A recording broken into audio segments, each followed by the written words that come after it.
Hey guys, this is my video about paranormal experiences. This was at my old house, and this was all after my best friend moved in there.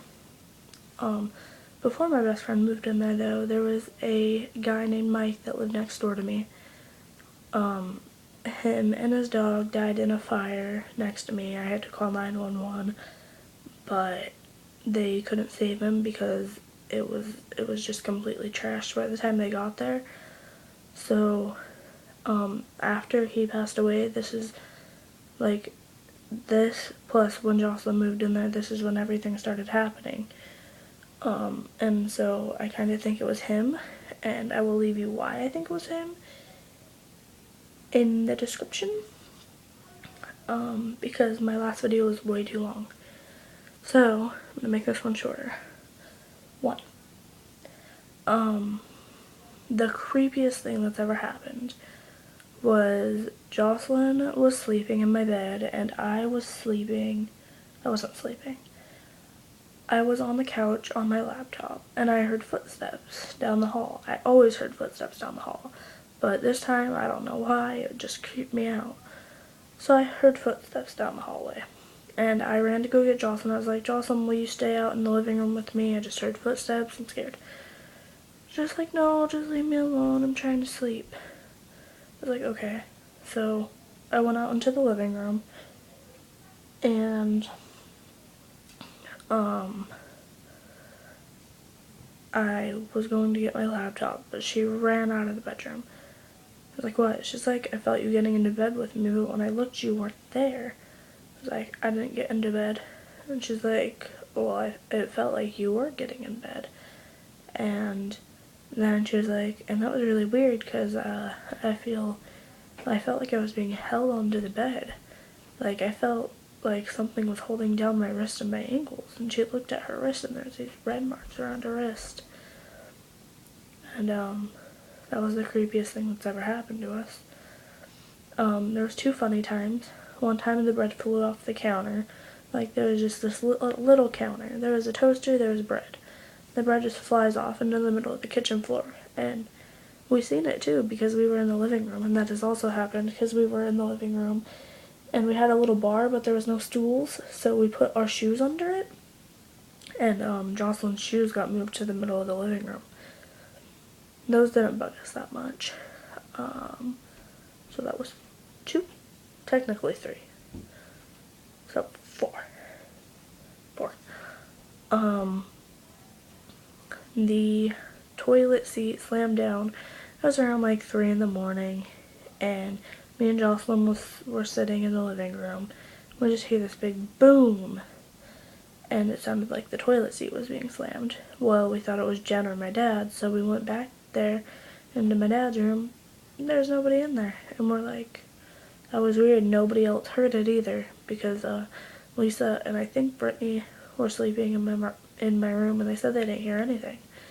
But me and Jocelyn heard it. Another time was, I was just by myself with this one. I don't know where Jocelyn was, but I was sitting on the computer, and if you look down, like, say you're sitting in a seat right here, no, like, here's a seat, here's a computer, then down that way is a hallway, so you can see down the hallway when you look, or you could even see in the corner of your eye, but either way. So my dad's room was at the very end of the hallway, and I seen him walk out, and I was like, hey Dad, what are you doing? And he didn't say anything. He was just like, straight face. He went to the fridge, he opened it, but he didn't get anything, and as he was walking down the hallway again to his room, he disappeared. He didn't go in his room, he just disappeared, and that really scared me. Another time was when we were about ready to go to the store, and I forgot my money inside.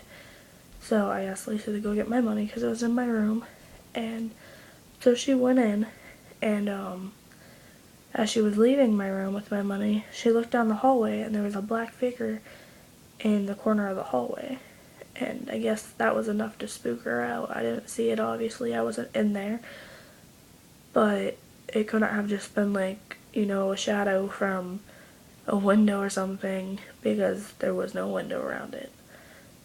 There was nothing that would make a shadow right there. So she ran out. She was freaking out when she came out. And I'm trying to think of some other times, but I'm not really thinking. I mean, I already told you guys about the footsteps because I heard them all the time. I got so used to it though because it's like every night I just hear bang, bang, bang down the hallway past my room, which was really scary when my dad had night shift and I was there alone, but I got used to it. What other things happened?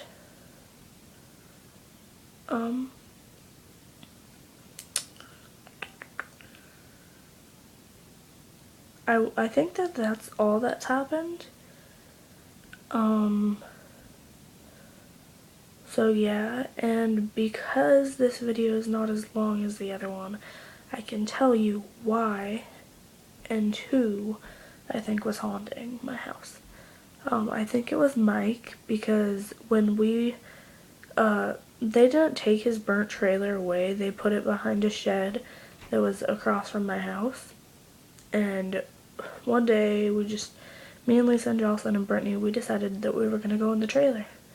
So we went in there, we found these pictures, and this one picture we found, it was a picture of him and his dog in this window, and they were in a house, and there was flames around the house, and there was a little story thing next to it that was like, if I want to die, I want to die in a fire with my dog, and it said more, I just don't remember it, but that was pretty weird, so we don't know if that was a coincidence or he caught it on fire.